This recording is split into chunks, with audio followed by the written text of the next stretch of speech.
வீட்டுக்கு முன்னாடி ரூஃபிங் போடுறதுக்காக பஃப் பேனல் வாங்கியிருக்கிறோம். இந்த பேனலில் பார்த்தீங்கன்னா ஹீட்டே உள்ளே வராது. வெயில் காலத்துலேயும் பார்த்தீங்கன்னா வீடு வந்து கூலிங்காகவே இருக்குது. இந்த சென்டரில் இருக்கிற மெட்டீரியல் வந்து ஃப்ரிட்ஜில் பயன்படுத்துறது, ஃப்ரிட்ஜோட கூலிங்கி வெளியே போகாமல் இருக்க பயன்படுத்துவாங்க.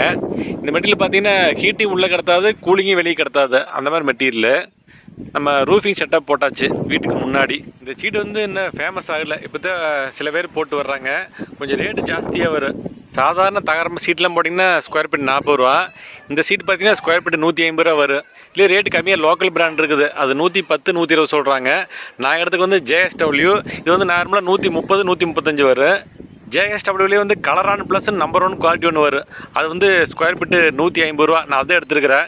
அந்த கலரான் ப்ளஸ்னால் மேலே இருக்கிற தகரம் வந்து குவாலிட்டியாக இருக்குது. அது கொடுத்துக்கிற பெயிண்ட் கோட்டிங் வந்து ரொம்ப நல்ல கோட்டிங்கே கொடுத்துருப்பாங்க.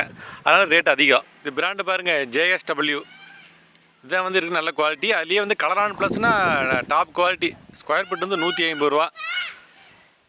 தெரிஞ்ச ஒருத்தர் வீட்டில் போட்டிருந்தார்.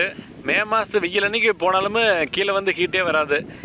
சாதாரண தகரமாக இருந்தால் ஃபேன் போட்டிங்கன்னா அந்த தகரத்தோட ஹீட்டை வந்து அப்படியே கீழே கிடத்தும். இது வந்து ஃபேன் காற்று கீழே வரும்போது ஃபேன் காற்று கூலிங்காக தான் வரும். ஒரு நல்ல மெட்டீரியல். அதையுமே இதை யாரும் வந்து பயன்படுத்தலை, ரொம்ப ரேராக தான் பயன்படுத்துகிறாங்க. இந்த மாதிரி 4-5 கலரில் வருது. முடிஞ்ச வரைக்கும் ஆஃப் ஒயிட் போடுங்க, அதான் வந்து ஹீட்டை சுத்தமாக வெளியே கடத்தாது.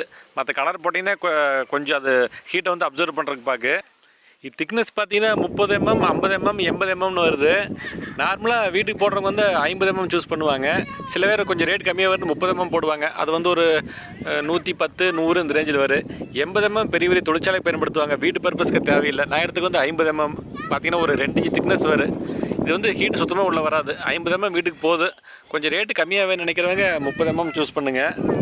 இது ரெடிமேடாக கிடைக்காது, ரேட் அதிகங்கிறதுனால யாருமே எந்த இரும்பு கடைக்காரங்க எடுத்து வைக்கிறதில்ல. நம்ம ஆர்டர் கொடுத்தோம்னா எத்தனை அடி நீளம் கேட்குறோமோ அத்தனை நீளத்தில் ஆர்டர் போட்டு நமக்கு வர வச்சு கொடுத்துட்றாங்க.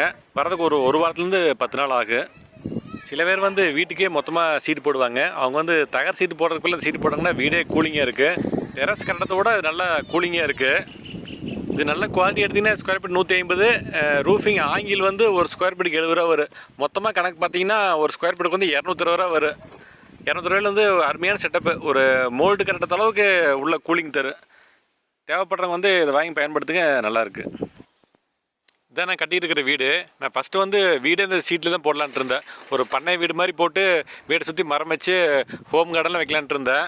அப்புறம் இவ்வளோ செலவு பண்ணி கட்டுறோம், காம்பவுண்ட் வந்து பெரிய காம்பவுண்டு, இவ்வளோ போய் செலவு பண்ணி கட்டுறோம். டெரஸே போட்டுருவா வீட்டுக்கு முன்னாடி மட்டும் சீட்டு போடுறோம்னு பிளானை மாற்றி இப்போ வீட்டுக்கு முன்னாடி மட்டும் தான் சீட்டு போடுறோம். தோட்டத்தில் பண்ணை வீடெல்லாம் கட்டுறவங்க இந்த மாதிரி சீட்டு போட்டிங்கன்னா கூலிங்காகவும் இருக்குது, பார்க்குறக்கு அழகாகவும் இருக்குது. தேவைப்படுறவங்க பயன்படுத்துங்க. வீடியோ பிடிச்சிருந்தா சேனலை சப்ஸ்கிரைப் பண்ணுங்கள்.